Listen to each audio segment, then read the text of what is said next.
नमस्ते दोस्तों, मेरा नाम है निधि जैन। स्वागत करती हूँ आपका परचम क्लासेस में। आज हम लोग आपके एग्जाम्स को दिमाग में रखते हुए एक बहुत ही इंपॉर्टेंट वीडियो लेके आए हैं, जो कि है RRB railway recruitment board NTPC 2016 का सॉल्व जनरल साइंस में बायोलॉजी का पेपर। ओके, सारी शिफ्ट्स के क्वेश्चंस इसमें इंक्लूड हैं, जितने भी शिफ्ट्स हुए हैं 2016 में उसके सारे बायोलॉजी के क्वेश्चंस इसके अंदर इंक्लूडेड हैं। हम उसको विद एक्सप्लेनेशन सॉल्व करेंगे। Okay, second important thing, PDF as usual मैं हमेशा कहती हूँ हमारी वेबसाइट पे अवेलेबल है, लिंक डिस्क्रिप्शन बॉक्स में अवेलेबल है वीडियो के, राइट। और दूसरी इंपॉर्टेंट चीज, आप लोग वेबसाइट विजिट करेंगे सो यू विल फाइंड कि वहां पर कितने सारे ऑप्शंस अवेलेबल हैं। डेली क्विजेस अवेलेबल है, राइट, डिफरेंट डिफरेंट टॉपिक्स की, वोकैब की, करंट अफेयर्स की, रीजनिंग की, मैथमेटिक्स की, काफी सारी क्विजेस अवेलेबल है। सो आप लोग प्लीज उसका भी बेनिफिट उठा सकते हैं। सेकेंड इंपॉर्टेंट चीज, सब्सक्रिप्शंस आप लोग ले सकते हैं। सब्सक्रिप्शंस आपके लिए बहुत बेनिफिशियल होंगे, आपको दिमाग में रखते हुए काफी सब्सक्रिप्शंस हमने वेबसाइट पे शुरू किए हैं, सो दैट आपको डेली अपडेट्स मिलती जाए, राइट। करंट अफेयर्स की, जनरल साइंस की, उसमें डिटेल पीडीएफ्स अवेलेबल है जनरल साइंस के। So yes, you can just have a visit and help yourselves. आप अपने आप को बेनिफिट कर सकते हैं उस चीज से। चलिए तो अभी लेट्स गेट स्टार्टेड। ओके, सबसे पहला क्वेश्चन है हमारा, आर्टरीज जिसे धमनी भी कहते हैं, कैरी करती है blood that is filled with. Arteries किस तरह का ब्लड कैरी करती है, उसमें क्या होता है? ऑक्सीजन, कार्बन डाइऑक्साइड, टॉक्सिन्स या फिर lipids? Oxygen, carbon dioxide, toxins जहरीले पदार्थ, मतलब आप ऐसा समझ लीजिए, और lipids, right. So the right answer is oxygen. जैसा कि हमने सर्कुलेटरी सिस्टम में डिस्कस किया था कि आर्टरीज जो है वो प्योर ब्लड लेके जाती है, ऑक्सीजनेटेड ब्लड लेके जाती है ना, कैरी करती है वो। और जो वेन्स होती है, नसें, वो deoxygenated blood, carbon dioxide rich blood veins carry करती है। So the correct option is oxygen. Okay, so arteries कैसा ब्लड कैरी करती है? Oxygen. So the right answer is A. Next, human nails are made up of. हमारे नाखून किससे बने हुए होते हैं? पिगमेंट, कोई रंग द्रव्य से बने हुए होते हैं। इलास्टिन, इलास्टिन एक तरह का प्रोटीन है। एल्ब्यूमिन अगेन एक तरह का प्रोटीन है। Keratin is also a protein. So हमारे ह्यूमन नेल्स किससे बने हुए होते हैं? Human nails actually keratin protein से बने हुए होते हैं, राइट। केराटिन प्रोटीन एक्चुअली हमारे नेल्स बने हुए होते हैं, हमारी जो आउटर स्किन है, राइट, हमारे शरीर की आउटर स्किन वो भी केराटिन से बनी हुई होती है। सो केराटिन प्रोटीन हमसे हमारे नाखून बने हुए रहते हैं। इलास्टिन, अपने को पता है कि भाई मसल्स की इलास्टिसिटी के लिए जो प्रोटीन होता है वो इलास्टिन होता है, राइट। सो यही सब है इसके अंदर। आप टेंशन मत लीजिए, जब आप लोग पीडीएफ्स पढ़ेंगे सो काफी डिटेल एक्सप्लेनेशन इसमें मैंने लिख रखा है। Next question, the test for diagnosing HIV, human immuno deficiency virus, उसको डायग्नोस करने के लिए कौन सा टेस्ट किया जाता है? ऑप्शन है पैप्समेयर, एलिसा, डीएनए और मेंटॉक्स। सो कौन सा टेस्ट किया जाता है? दिस इज वेरी, आप लोग खुद ही रियलाइज करेंगे इतने इजी क्वेश्चंस हैं इसके अंदर। सो जस्ट आपको थोड़ा सा अपने आप को अवेयर रखना है और साइंस थोड़ा सा अच्छे से पढ़ना है, बिल्कुल थोड़ा सा हम क्रैक कर सकते हैं। So the right answer is ELISA test. ELISA, जिसका फुल फॉर्म है enzyme linked immunosorbent assays, right. इस टेस्ट में क्या होता है, जो एंटीबॉडीज डेवलप होती है उनकी रिएक्शंस करवाई जाती है स्पेसिफिक एंजाइम्स के साथ में, सो दैट पता लगाया जाए कि एंटीबॉडीज डेवलप हो चुकी हैं या नहीं हो चुकी हैं, जिससे ये पता लगाया जा सकता है कि ये जो एचआईवी वायरस है उसने इन्फेक्ट किया है या नहीं किया है। और एचआईवी वायरस इन्फेक्ट किया है, अगर वो अनट्रीटेड रहता है तो वो आगे जाके एड्स कंडीशन बन जाती है, राइट। सो यही है पैप्समेयर। पैप्समेयर का मैं आपको जल्दी से बता देती हूँ। Pap smear actually cervical cancer detect करने के लिए, सर्वाइकल कैंसर जो होता है महिलाओं में उसको डिटेक्ट करने के लिए टेस्ट है। डीएनए टेस्ट अपन सबको पता है, कहते हैं ना डीएनए टेस्ट करवा लो भाई। तो डीएनए टेस्ट किसके लिए है? जेनेटिक इनहेरिटेंस आइडेंटिफाई करने के लिए, देखने के लिए कि भाई उसके एंसेस्टर्स कैसे थे। सो डीएनए उसके लिए है। मेंटॉक्स टेस्ट ट्यूबरकुलोसिस के लिए टेस्ट है, ट्यूबरकुलोसिस की स्क्रीनिंग और उसके डायग्नोसिस के लिए। Okay, so the right answer is option number B. अब एलिसा टेस्ट और किस किस में काम आता है? ये हमारे रोटा वायरस के उसमें भी काम आता है डिटेक्शन में। Detection of hepatitis B markers in serum, hepatitis C markers in serum, enterotoxin of E coli in faeces, right. HIV antibodies तो अपन ने बोल ही दिया है, और SARS-CoV-2 antibodies in blood sample, उसको भी आइडेंटिफाई करने के लिए ELISA टेस्ट किया जाता है। Okay, next question, protein synthesis occur in which of the following. ये अब आपको ध्यान है, हमने जब यूकैरियोटिक सेल काफी अच्छे से डिस्कस किया था, तब ये भी बहुत अच्छे से डिस्कस किया था कि प्रोटीन सिंथेसिस कहाँ पर होता है, एंडोप्लाज्मिक रेटिकुलम, न्यूक्लियोलस, राइबोसोम्स या लाइसोसोम्स। सो कहाँ पर होता है, राइबोसोम्स के अंदर, है ना। राइबोसोम्स एक्चुअली क्या होता है, 2 यूनिट होती है राइबोसोम्स में, smaller unit and larger unit and smaller unit, ठीक है। सो आरएनए सिंथेसिस भी होता है, जिस प्रोसेस को हम ट्रांसक्रिप्शन कहते हैं, और उसी में प्रोटीन सिंथेसिस भी होता है। Okay, so the right answer. अच्छा, अब इसमें एक बहुत इंपॉर्टेंट चीज ध्यान रखिएगा इन एग्जाम्स में, एक बहुत ही अच्छी चीज मैंने देखी है, इंटरेस्टिंग चीज देखी है। क्या होता है, ये देखिए, ये वाले जो ऑप्शंस है, these are not the answer options के, आंसर के ऑप्शंस हैं ये। इसमें क्या करते हैं, ऑप्शन नंबर ए में बोल दिया कि डी है, ऑप्शन नंबर बी में बी है, ऑप्शन नंबर डी में ए आंसर है। सो हमेशा ये देखिएगा और कंफ्यूज मत होइएगा। सो इसमें राइबोसोम सही आंसर है। सो राइबोसोम्स कहां पर आ रहा है, सी के ऊपर, so C ribosomes is the right answer. Next, which of the following is a part of study of human sciences. इनमें से साइंस की कौन सी ब्रांच ह्यूमन स्टडीज में डील करती है, ये क्वेश्चन है। सो ऑर्निथोलॉजी, एंथ्रोपोलॉजी, इक्थियोलॉजी और कॉस्मेटोलॉजी, राइट। अभी अपन इसको एक एक को जल्दी से देख लेते हैं। सबसे पहले ऑर्निथोलॉजी। ऑर्निथोलॉजी जो है वो बर्ड्स की स्टडी है, राइट। बर्ड्स की स्टडी को ऑर्निथोलॉजी कहते हैं। देन एंथ्रोपोलॉजी, एंथ्रोपोलॉजी ही ह्यूमन साइंस की स्टडी को कहते हैं, राइट। इक्थियोलॉजी फिशेस की स्टडी को कहते हैं, और कॉस्मेटोलॉजी ब्यूटी की स्टडी को कहते हैं, कॉस्मेटिक सर्जरीज कहते हैं हम। So the beauty related, beauty applications and beauty treatment जो होती है, उसको कॉस्मेटोलॉजी कहते हैं। So the right answer is anthropology. Okay, so anthropology B कहां पर आ रहा है, सी में। So the correct answer is option number C. Okay, चलिए, find a similarity in the following. अभी common cold, ringworm, conjunctivitis and whooping cough. Common cold सबको पता है, सर्दी जुकाम रोज का। देन रिंगवर्म, जिसे दाद कहते हैं, दाद होना। कंजक्टिवाइटिस, कॉमन भाषा में इसको क्या कहते हैं, आंखें आना। और वूपिंग कफ, जिसे काली खांसी भी कहते हैं। इन सब में क्या सिमिलैरिटी है, क्या सिमिलैरिटी मतलब पता है ना, क्या कॉमन चीज है इसके अंदर। सो ऑप्शन नंबर ए, ये सारी नॉन कम्युनिकेबल डिजीजेस है, no. Option number B, all of them do not respond to curative treatment. क्या ये सारी की सारी क्यूरेटिव ट्रीटमेंट को रिस्पॉन्ड नहीं करती, इसका कोई इलाज नहीं है, no. All of them are contagious, contagious मतलब छूने से फैल सकती है या उस इंसान के पास में जाने से फैल सकती है। सो यस, ये सारी बीमारियां कंटेजियस हैं। Last option, preventive measures is available, no preventive measures, so ये भी गलत है। So the right answer is all of them are contagious, right. Option number C, so B is the right answer. Okay, यही मैंने लिखा है, right. Subset category of transmittable diseases, transmissible diseases हैं, इसको transmitted from one person to other person, infected से दूसरे person में भी हो सकती है, कैन हैपन बाय एयर और by physical contact. Most of the animal species are on the verge of extinction due to, हमारी काफी सारी एनिमल स्पीसीज एक्सटिंक्शन की वर्ज पे है, एज पे है, मतलब विलुप्त होने वाली है। उसका क्या कारण है, लॉस इन हैबिटेट, पर्यावास में क्षति, मतलब उनकी जो रहने की जगह है उसको हम खराब कर रहे हैं, उसको हम कम कर रहे हैं, एसिड रेन, अम्ल वर्षा, पोचिंग, अवैध शिकार, या स्कैर्सिटी ऑफ वाटर, पानी की कमी। So this is a very easy answer guys, 1 marks तो यही मिल गया। हम सबको पता है अवैध शिकार के कारण क्या हो रहा है, हमारी जो इंपॉर्टेंट स्पीशीज हैं, काफी सारी एंडेंजर्ड स्पीशीज हैं, वो कम होती जा रही है, विलुप्त होती जा रही है। So the right answer is poaching, अवैध शिकार। So C, option number A is the right answer. Okay, scientific name of homo sapiens means, homo sapiens सबसे पहले तो ह्यूमंस के लिए, ठीक है, हमारे लिए हमारा साइंटिफिक नेम है होमो सेपियंस। अभी इस क्वेश्चन को इन्होंने थोड़ा ट्रिकी तरह से फ्रेम किया है। इसके ऑप्शंस क्या है, simple human, tall human, intelligent human और वर्किंग ह्यूमन। होमो सेपियंस को एक्चुअली वाइज मैन कहते हैं, इंटेलिजेंट मैन कहते हैं।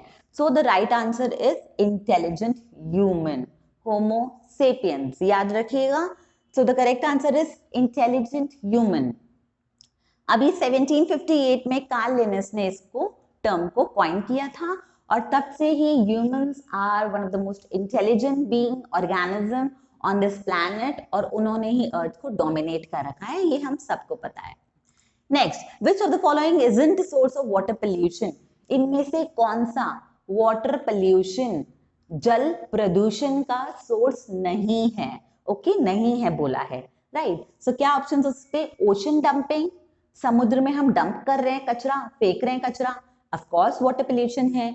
डोमेस्टिक वेस्ट, डोमेस्टिक वेस्ट अगर हम फेंक रहे हैं ओशन में, अगेन वो भी हमारा वाटर पोल्यूशन है, क्योंकि डोमेस्टिक वेस्ट में अपने को पता है केवल बायोडिग्रेडेबल चीजें नहीं होती, काफी सारी नॉन बायोडिग्रेडेबल चीजें भी होती है।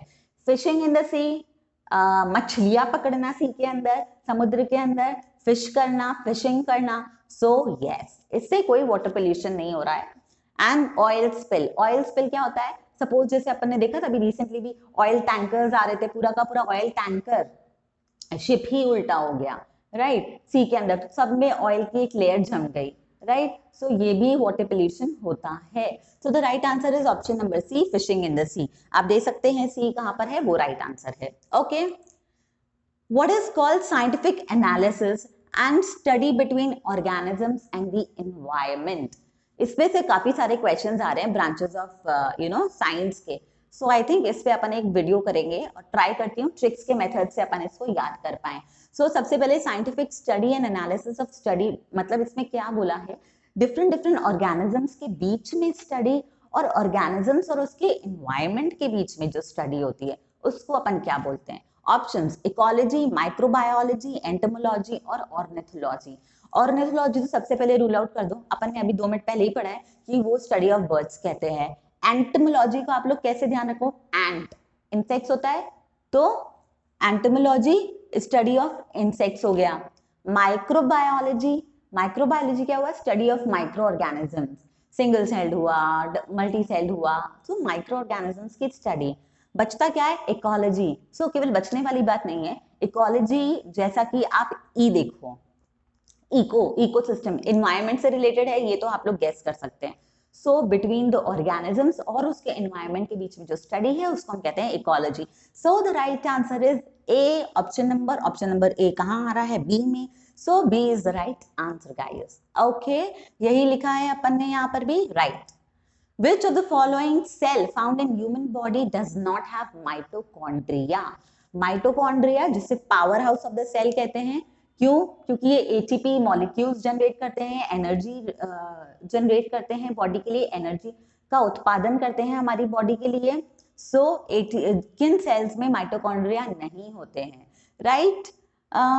माइटोकॉन्ड्रिया अपन ने सेल में डिस्कस कर लिया था अच्छे से, यहाँ पर डिटेल में डिस्कस करने की जरूरत नहीं है, देख लीजिए।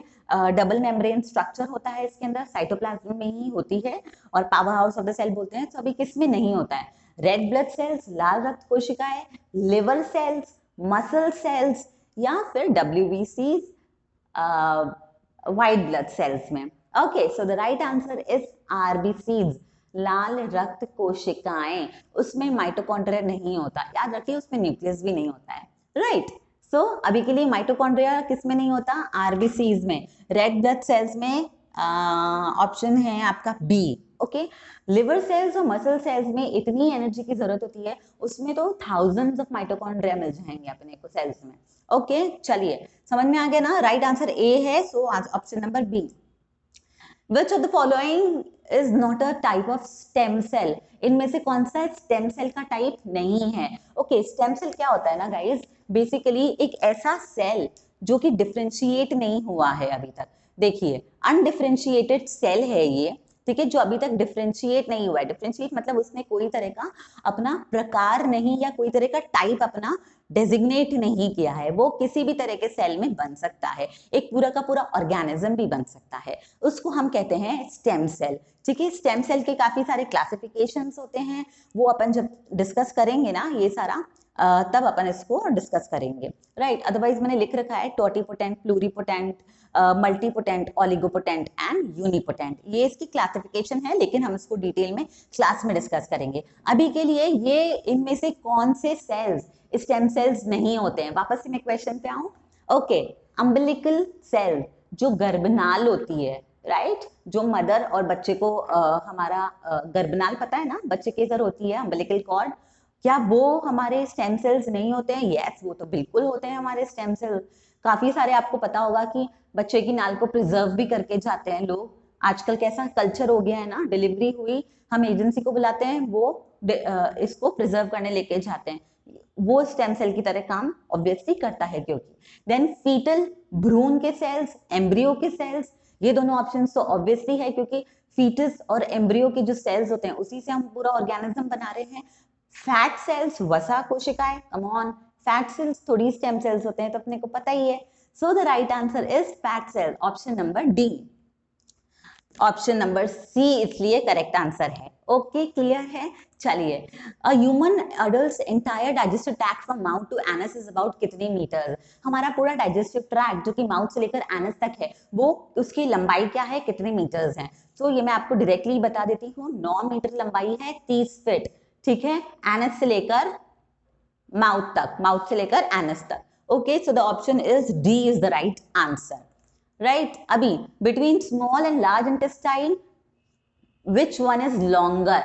अभी इसके नाम थोड़ा सा कंफ्यूजिंग है, ये अपन अभी कंसेप्ट क्लियर कर लेते हैं कि एक्चुअली लार्ज इंटेस्टाइन और स्मॉल इंटेस्टाइन को लार्ज और स्मॉल क्यों बोला जाता है। उनकी जो पाइप्स हैं, मतलब जो उनकी पाइप्स हैं, उनकी चौड़ाई की वजह से, ठीक है, उनकी डायमीटर की वजह से उनको बोला जाता है। लार्ज इंटेस्टाइन जो है उसका डायमीटर बड़ा होता है, और जो स्मॉल इंटेस्टाइन है उसका डायमीटर छोटा होता है, इसलिए इनके ये नाम है। लेकिन एक्चुअल में जो लेंथ होती है वो हमारी स्मॉल इंटेस्टाइन की बड़ी होती है। समझ आ गया? So the right answer is which is longer, small intestine is longer. इसने बोला है क्या डिपेंड्स ऑन मेल और फीमेल? सुनो, it does not depends on male और फीमेल। क्या लेंथ इक्वल होती है? Again I am saying length equal नहीं होती, स्मॉल इंटेस्टाइन की लेंथ बड़ी होती है। समझ में आ गया ये फंडा? ठीक है, स्मॉल इंटेस्टाइन का जल्दी से देख लेते हैं काम क्या होता है। वो न्यूट्रिएंट्स एब्जॉर्ब करने के काम करता है from the digestive food, while colon, जिसे लार्ज इंटेस्टाइन भी कहते हैं, act as a temporary storage for the digestive waste. ठीक है, स्टोरेज है हमारा डाइजेस्टिव वेस्ट के लिए, ताकि उसको एक्सक्रीट कर सके। Okay, next, DNA stands for. DNA देखिए, ये भी अपन ने डिस्कस किया था, right. DNA stands for, DNA का नाम क्या है? Deoxy ribo nucleic acid. So do not accelerate, no. Digital network architecture, no. Design national authorities, no. So deoxyribo, इसके तो ऑप्शंस ही इतने अच्छे हैं ना कि कोई भी बता सकता है कि deoxyribo nucleic acid is the right answer. Okay, so B is the right answer. ये एक्चुअली डबल स्ट्रैंडेड होता है, 2 स्ट्रैंड है जो कॉइल्ड है हेलिक्स लाइक स्ट्रक्चर में आपस में, और ये सारी जेनेटिक इंफॉर्मेशन अपने अंदर रखते हैं जो कि जनरेशन में पास ऑन होती है। Watson and James Watson and Francis Crick ने इसको डिस्कवर किया था। नाउ ह्यूमन रेस्पिरेशन रिलीजेस, जब हम सांस लेते हैं, रेस्पिरेशन का प्रोसेस होता है, तो हम क्या रिलीज करते हैं, क्या छोड़ते हैं? Mixture of gases, carbon monoxide, oxygen और कार्बन डाइऑक्साइड। क्या छोड़ते हैं गाइस? ये सबको पता है, कार्बन डाइऑक्साइड छोड़ते हैं, ऑक्सीजन लेते हैं। ओके, और रेस्पिरेशन 2 तरह के होते हैं, एरोबिक, एनारोबिक, ये भी अपन डिस्कस करेंगे बाद में।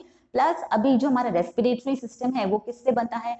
लंग्स हो गए हमारे, ट्रेकिया हो गई, ब्रोंकिया हो गया, एल्विलाई हो गया, इन सब चीजों से बनता है। समझ आ गया? So the right answer is carbon dioxide, option number D. D आ रहा है सी में, so C is the correct option. Which of the following disease is not related to heart? इनमें से कौन सी डिजीजेस हार्ट से रिलेटेड नहीं है?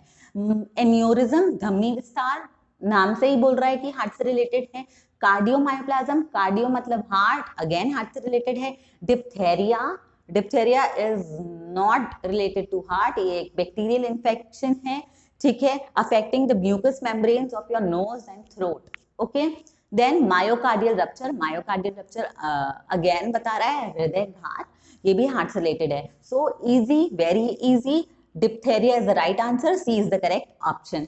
अभी तो अपने को पता है हमारे जो वैक्सीनेशन होता है बच्चों का, उसमें डिप्थेरिया का भी टीका लगता है, वैक्सीनेशन होता है, क्योंकि जनरली ये छोटे बच्चों में ही ज्यादातर बीमारी होती है। इनमें से क्या, नेक्स्ट क्वेश्चन है, इनमें से क्या रिस्पॉन्सिबल है रेगुलेट करने के लिए calcium levels in the blood? Which of these is responsible for regulating calcium levels in the blood? So bones, parathyroid hormone, muscles या liver? So इसका राइट आंसर क्या है?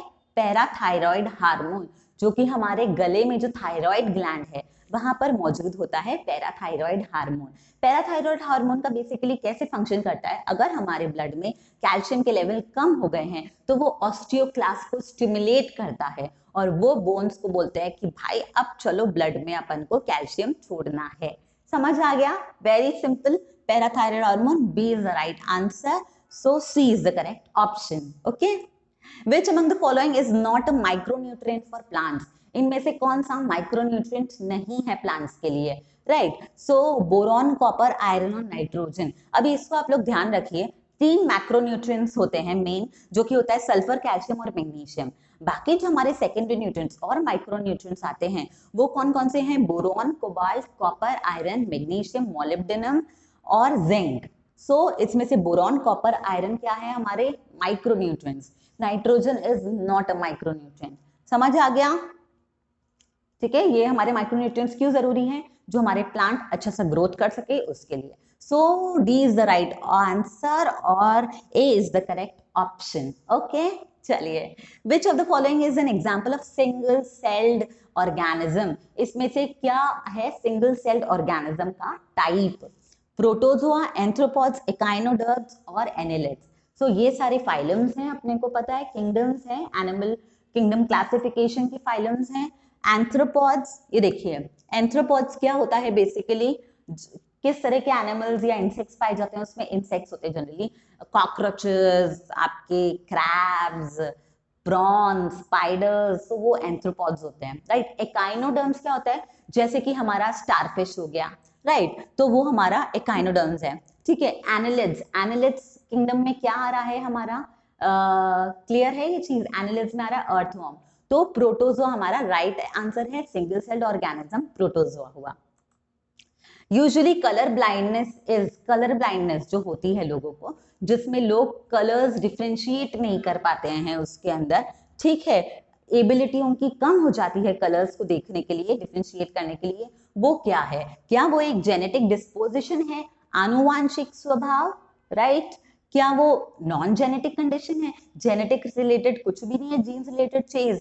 क्या वो लाइफस्टाइल डिजीज है, जीवन शैली की डिजीजेस है? मतलब जैसे हम कहते हैं कि ओबेसिटी हुई, डायबिटीज हुई, डायबिटीज नहीं, ओबेसिटी मान लीजिए आप लोग, ओबेसिटी हुई, या cause by exposure of light, मतलब बहुत जोर से आंखों पे लाइट आई उसकी वजह से हो गया। सो नो, ये एक जेनेटिक डिस्पोजिशन है, हमारे जो एक्स क्रोमोसोम्स होते हैं उसके म्यूटेशंस की वजह से ये डिजीज होती है। So it is a genetic disease, genetic disposition is the right answer and A is the correct option also.